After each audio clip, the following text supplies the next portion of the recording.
2 Raman, last 3 பிரம்மன். அது கொண்ட பேரு இந்தியாவில் இருக்க அரபு தேசத்துல இருக்கும். வெள்ளைக்காரனுக்கு தெரியாது தமிழர்களுக்கு. எபிரேய வேதத்தில் 32,000 வார்த்தைகள் தமிழ் வார்த்தைகள் வருகிறது. அதுல ஒரு வார்த்தை தமிழ் வேதாகமத்தில் இல்லை. சுரேஷ் ராமச்சந்திரனுக்கு ஓபன் சேலஞ்ச் கொடுத்தணும்.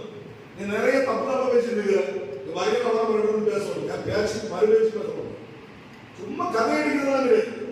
பேசுனா தெளிவா பேசணும். எபிரேயஸ்காரனா இருந்தா ஆங்கிலம் படிச்சிருந்தா ஓகே, நோ ப்ராப்ளம். நீ அதுல என்ன பண்ணக்கூடாது, மைண்ட இங்க வைக்க கூடாது. வெள்ளைக்காரனுக்கு மைண்ட் எங்க இருக்கு, தமிழருக்கு மைண்ட் எங்க இருக்கு, இங்க இருக்கு. மைண்ட் அந்த மனசு இங்க இருக்கு. வெள்ளைக்காரன் அவங்க உபதேசம் கேட்டதுல இங்கதான் மைண்ட் மைண்ட் எங்க இருக்கு, இங்க இருக்கு. மனசுல இருந்து பேசு.